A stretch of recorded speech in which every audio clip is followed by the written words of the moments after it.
Hey guys, so this is the part 2 of my story about where I've been for the last few months, my experiences in a long-term care facility, and kind of the struggles that I went through there and how disappointed I was in the outcome.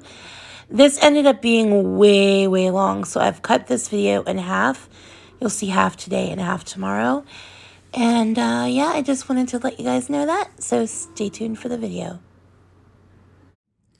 Hey everyone, and welcome back to my channel. I'm Jennifer, and this is my channel. But I guess if you're here, you know that I'm Jennifer because you've subscribed. I have gotten a lot of new subscribers, so welcome to you guys. Welcome aboard. So this is part 2. I'm having a really hard time today focusing and being able to record this video. I started over an hour ago trying to get my thoughts out and make it make sense.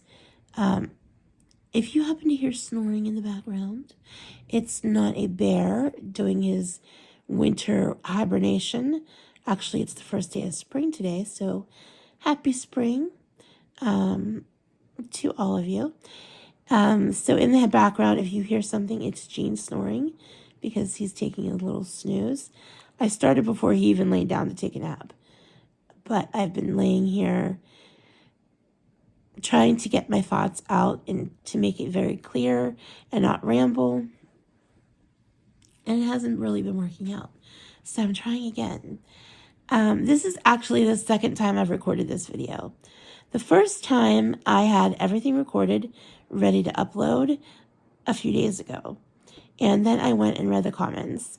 Usually I don't read comments. We all know about YouTube comments. We know about the vileness that is the YouTube comments. There are quite a lot of supportive people, and I appreciate you so much.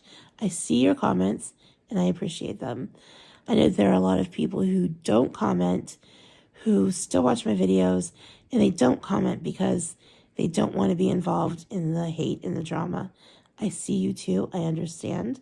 I've gotten quite a few emails from people that said that's the case, but they're still supportive of me, and I appreciate you too. So when I went to read the comments, there are quite a few comments of people thinking that I made the first video thinking that I was entitled to free care, that I was entitled to the best, like, fancy hotel food or, like, satin sheets or whatever they thought that I thought I was entitled to. That wasn't the purpose of me conveying this story at all.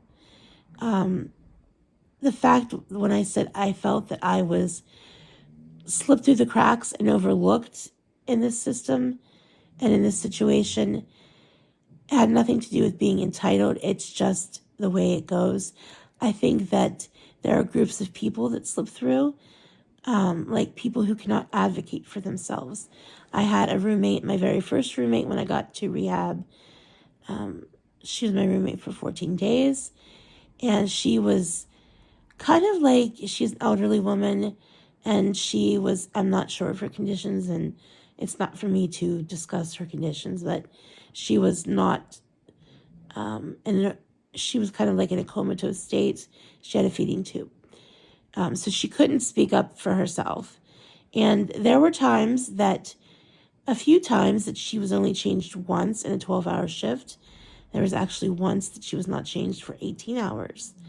And it's people like that who slip through the cracks, as well as people like me that can't advocate for myself, but because I am in a group of people that they feel will not thrive, I'm just set aside and kind of forgotten about. So that's what I'm talking about. And I know a lot of people will probably disagree with me, but I believe that no matter who you are, whether you're the worst addict in the world, whether you're morbidly obese and weighs 600 pounds, or whether you're an old person who has dementia or Alzheimer's, I think everybody deserves respect and they deserve the same amount of care. And I don't believe that anybody should fall through the cracks. And when I talk about this isn't putting the nurses and the aides down at all. They are extremely overworked. COVID being one problem, And the other problem is, as far back as I can remember, there's always been a shortage of nurses and nursing staff. So those two things combined has just made it like the perfect storm and has stretched the healthcare industry so much. I know the KISS facility that I was in, it was divided into wings. And there were times on night shifts where there was one aide for 2 wings. And that's approximately 30 to 40 patients. So you had one person trying to care for all these people. Their main duty at night, besides patient care, is restocking the rooms, taking blood pressures and pulses, and passing ice. Those are the 3 first things that they're required to do during their shift. And then on top of that, you have patients that need changed, that soil themselves, patients that need on bedpans, patients that need assistance getting out of bed to go to the bathroom. You have patients who are sick, that may vomit on themselves. There's an array of different reasons why people need help in the middle of the night. So you have one person to these 30 to 40 people, and there's no way possible one person can provide all those people with the care they need. It's just not possible. And that's not putting that person down, that aide down, because they're practically a Wonder Woman providing the care that they do provide, and they're able to. There's just not enough people to care for them. I have absolutely no complaints about the care I received. There was only one aide the entire time I was there that I have a complaint against, and I will tell you about that situation in a little while. But other than that, I received wonderful care. There was just not enough of it because of those reasons. That was the reason why Gene and I decided that he would not return to work, that he would be with me as often as he could, and to be able to help me, provide me with the extra care that I needed to care for myself, to give me the basic of care that I needed, because there's just not enough staff to do it. And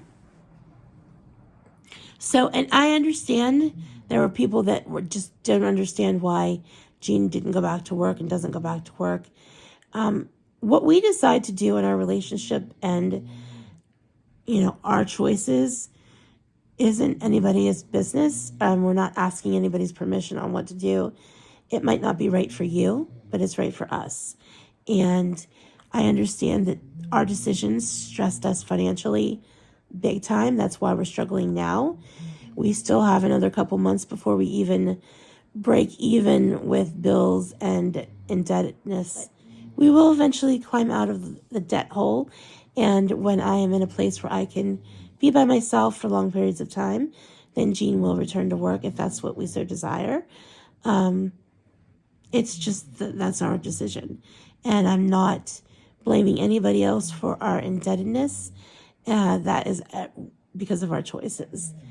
But it still doesn't mean that we're not struggling. So let me get back to the story. Part 2. I had you guys up to part 2 where I got COVID in November, at the end of November. It was right before Thanksgiving that I got COVID. I think the week before Thanksgiving. Yeah, the week before Thanksgiving is when I got COVID. When I very first got to the facility, I was in isolation for 2 weeks. That was the protocol when you went into the facility. In case you had anything, you'd be in quarantine before you were let out into the general population. I know that sounds like a prison term, but until you're put in a regular wing, you're on the quarantine wing. I know now that those standards have dropped and the quarantine time is less because of the FDA guidelines. So I was in isolation for 2 weeks, and then I was put on a different wing, and that's when I got COVID. And then Gene also caught COVID at the same time from me. So then I was moved back to isolation for 2 weeks. And at that time, I was not able to exercise. I was not able to get up and to walk because I wasn't able to do my PT because of the shortness of breath I was experiencing. Without oxygen. My O2 sats were down to like 83, 84, and that lasted about 2 to 3 weeks. So I was not able to participate in physical therapy. And because of that, my insurance company dropped me because there was no progress being made. I was told by the physical therapist that I would still stay in the facility under the medical side, and I would be covered because they would wait for me to get better from COVID. Then I would be put back into the physical therapy program and finish my physical therapy. Unfortunately, that never happened. In hindsight, I really wish when I was at the hospital, before I was even put in a facility, that I would have opted to come home. That would have been the beginning of October. I would have come home. I believe I'd be further ahead and I would be back up on my feet and better than I was before if I had to come home. But so when I had COVID, I was in bed again and not receiving any kind of physical therapy, not getting up. That lasted into December. Then I assumed that physical therapy was ready to pick me back up. I hadn't heard anything. And then I was approached by a nurse who asked if I was excited about going home. And I was kind of shocked because I had heard nothing about me going home. I was happy, but I was still shocked because I still wasn't able to walk. And there was no more therapy happening. I asked the therapist about it. She said that she asked if I thought I was able to, do physical therapy again. And I said yes. She said she'd check on it. I didn't hear anything else.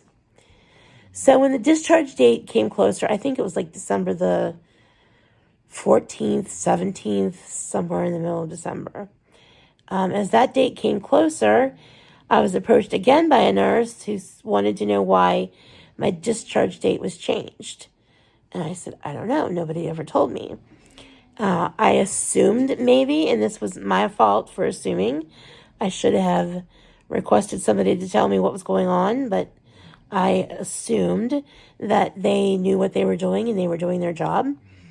I assumed that maybe the insurance had changed their mind or they had somehow got me back into the program and I was going to finish PT.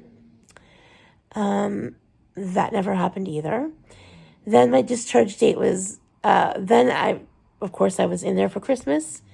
Very disappointed in that. I wanted to be home for Christmas. Gene, we made the best of it. Gene decorated my room. It was very sweet of him, and I love him for that. Everybody loved it. People were stopping by my room just to admire the lights and how pretty it was. So I felt good about that. But I wanted to be home. I wanted to celebrate Christmas in my home, my way. That didn't happen. So the next release date was December 31st. Totally excited for that. I thought I'd be home on New Year's Eve. I'd spend New Year's Eve at home, start the new year right, and everything would be much better. So that date came close, and there was no talk of me coming home. Fortunately, Gene was able to spend New Year's Eve with me at the hospital, at the rehab facility. I'm just going to say hospital. It gets confusing when I say long-term care facility hospital. Just know that after October, I was in a rehab long-term care facility. They have some of each there. If I refer to it as a hospital, you'll know what I'm talking about. Thankfully, he was able to spend the night with me. The nurses, like I said, the nurses and the aides were so amazing. A few times they let him spend the night and stay longer than he was allowed to. And that was really cool of them. And I'm, thankful for that. There's some of the aides I'm still friends with. We still talk to this day. And I'm very glad for that. They're amazing people. Spent New Year's Eve in the hospital. We watched the ball drop, played poker that night. And it was, we made the best of it. It wasn't the way I wanted to spend New Year's Eve, but, we made the best of it. So as my discharge date got closer to January the 9th, I believe it was the 9th, 10th, somewhere between the 9th and the 12th. Let's just put it that way. So as it kept getting closer to that date, I still hadn't heard anything. Like, I needed supplies for when I went home. I needed a walker. I needed different things I needed. I needed my medications called in so I'd have them when I got home. But I wasn't hearing anything. So it was like probably 4 or 5 days before, I asked the nurse if she could contact the social worker that I needed to speak with them about my discharge plans. She said she would. And later that evening, she asked if the social worker ever came to see me. I said no. She said that she had conveyed the message and they said they would come see me. Still nothing. So a couple days passed, and it was then it was less than a week before my discharge, my supposed discharge. And I contacted the social worker myself. Actually, Jean called the social worker and asked her to come to my room, that we needed to speak with her. And she did. She came right away. Well, it was pretty much right away. And I said to her, my discharge date is just in a few days. And I hadn't heard anything about arrangements of equipment that I needed when I went home, like a bed and a walker and all that kind of stuff. And I was just wondering what the plans were, or if there was things underway, what was going on. She acted totally surprised, and she said, "Who told you were going home?" And I said, "Well, the nurses said I was going home, that it was in the computer." She said, "Well, I'm in charge of discharges, and I've never made a discharge plan for you." I'm trying to think of a way to explain my feelings at that moment. I was sad, angry, devastated, all these things at one time, because I'm being told I'm going home, and there was never any plan for me to go home. There was never anything in motion for me to go home.